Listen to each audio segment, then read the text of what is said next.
Major tech releases used to follow a predictable calendar. A company would claim a week, launch a product, and dominate the conversation until a rival answered months later. On July 9, 2026, OpenAI and XAI deployed two of the most advanced AI models ever built within hours of each other.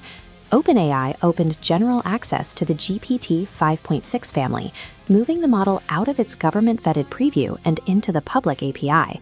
That same afternoon, Space AI released Grok 4.5, positioning it as a direct challenger to the current frontier class.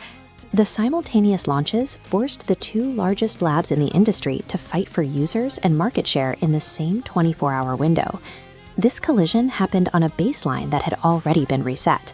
Barely a week prior, Anthropic had restored access to Claude Fable 5 and launched Sonnet 5, establishing a high watermark for multi-step agentic workflows. As multiple models now reach similar reasoning scores, the industry is moving past raw parameter counts as the only measure of quality.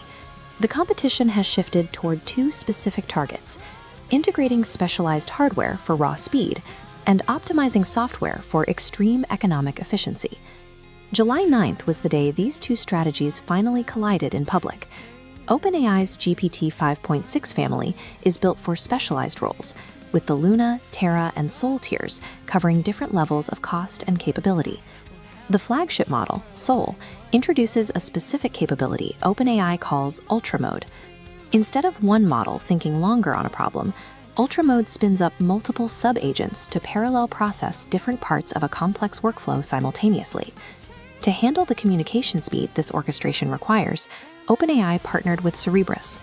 They ran Sol across wafer-scale chips, single pieces of silicon the size of a dinner plate, to bypass the physical limits of traditional GPU clusters. This hardware integration enables an inference speed of 750 tokens per second. For context, Sol can generate the entire text of a long-form article in less than a tenth of a second. OpenAI is betting that a unified system of custom hardware and multi-agent software is the only way to solve the most complex real-time tasks. XAI's Grok 4.5 takes a different approach. It doesn't rely on exotic chips to gain an edge. On software engineering tasks, Grok 4.5 uses 4.2 times fewer output tokens than Anthropic's Opus 4.8 to reach a solution. To reach this efficiency, the model was trained using debugging traces and real developer session data from Cursor. This specialization allows it to solve coding and agentic problems with less wasted effort.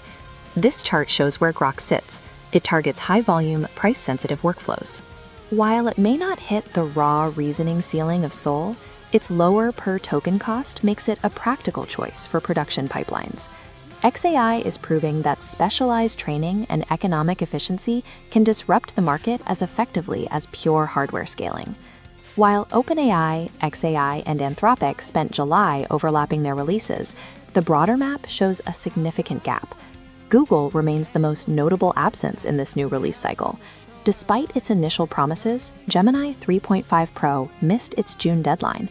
It remains in a limited enterprise preview, while competitors deploy usable products globally. This delay has visible consequences. Within a single week, 4 senior Gemini researchers left Google to join Anthropic. Google's 2 million token context window is an achievement on paper, but as rivals ship faster updates, the time for that advantage to matter is closing. When researchers move to competitors during a product delay, it signals a shift in where the next generation of frontier models is actually being built. July 9 established that continuous, overlapping deployment is the industry's new baseline. Google's multi-month product cycle now faces a market that moves in days. If promised specifications stay in preview while rivals ship, the gap between a coming soon label and a usable tool becomes harder to bridge. As the most aggressive labs in the world move at light speed, the question is no longer who has the best research, it's who can actually get it into the hands of users first.